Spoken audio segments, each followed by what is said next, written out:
Item 8, the Omni-bus plan change to the Christchurch District Plan notification.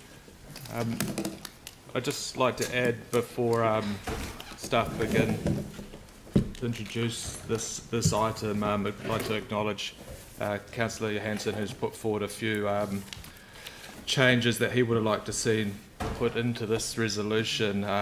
Unfortunately, obviously, this is not the right time to do that, but there will be another opportunity, I understand, early next year, and obviously staff have this list of potential district plan changes that Councillor Johansson has mentioned, and we'll obviously respond to him whether it is appropriate to go through that process as well.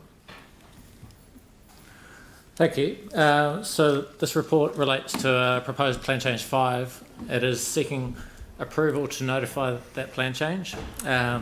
Proposed plan change 5 seeks to address an array of issues that have been identified through implementation, and many of those changes are to reflect the outcomes anticipated by the district plan, to manage adverse effects arising, and to clarify what was intended.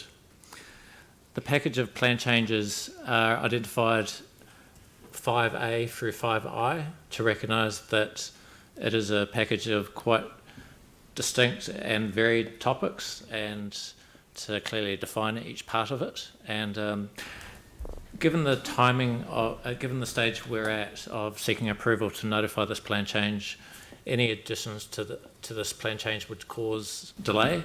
That would potentially also delay notification to after Christmas. Whilst there are the matters that Councillor Johansson has sought for addition, whilst council staff have some concern about the issues arising with some of those changes, we'd be happy to consider those further and discuss them as part of the scope for a second omnibus plan change proposed for the first half of next year. Excellent, thank you very much. Are there any questions that relate to the changes that we have in front of us? Yanni? Yeah, I was just trying to understand about the Kate Shepherd house. Initially, in our briefing, we were told it was the concern of neighbours about the impacts of the events, but the proposal seems to be extending and widening the activity. So I was just kind of wondering how that one's just got so much, like who put that one forward and how is that one able to progress, and yet Avebury House, which the community board raised in a year and a half ago, still hasn't progressed. So the how that site of Kate Shepherd House was identified, staff as part of this proposed plan change had identified an error on the planning maps. The site of Kate Shepherd House has both a residential zoning and zoning as tertiary education, which is an error. Through early engagement with Heritage New Zealand, we understood what the proposed use of Kate Shepherd House was, and through collaboration identified scope for enabling activities that are not otherwise provided for by the rules. And when we came to see you to brief you on that, it was in the context of pre-notification engagement that we'd undertaken. Some neighbours had raised concern, and we've considered changes to the proposal in light of that feedback. So, so we've got our own council having resolutions to do stuff around Avebury, and I guess I'm trying to understand why they haven't been captured in this process. Right, so in terms of Avebury, that's not a district plan matter, so we've talked to the parks team. That is a Reserves Act matter, so I understand there's a community board resolution for Avebury House, and that is being progressed by the parks team, so that won't be able to be addressed by the district plan, but right. That is in train. So there's nothing about it being a heritage listing like Kate Shepherd that would limit the activities that could happen? No, so the heritage listing doesn't limit the activities. It's a parks matter as to what can occur. That's good to hear. Yeah, and I just wanted to check on the other one that was raised, was the Ruru Road. Sorry, Yanni, could we just stick to actually questions relating to what the changes are in front of us, not ones that you've put forward?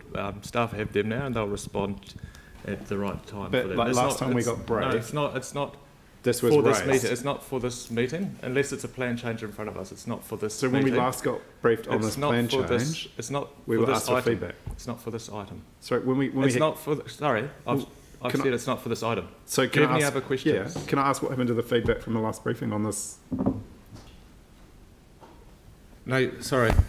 You don't have to answer that. Is there any other questions? Right. Would someone like to move it? So it just gets ignored.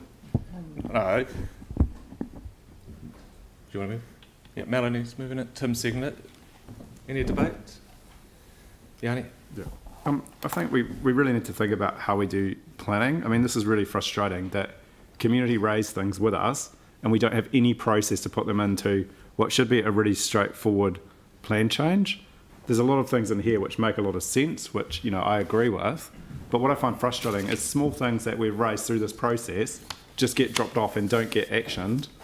And now we get into a situation where we're spending all this time and money on this plan change, and yet some really simple things that we could do that would improve things for local communities are just not captured. So I can't quite understand why the reluctance to take on board feedback, which is really simple feedback, through this process to make changes.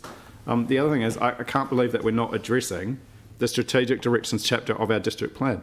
That was put in by central government appointed independent commissioners verbatim from a statement of expectation that was questionable at the time to reduce notification, to reduce the need for consents and to reduce urban design requirements. And we've repeatedly raised it through this process and yet we just have got nowhere. So I'm sort of struggling to understand why this is only sort of addressing half of the things that have been raised and why we would delay other things happening into the future when they're having an immediate impact on people.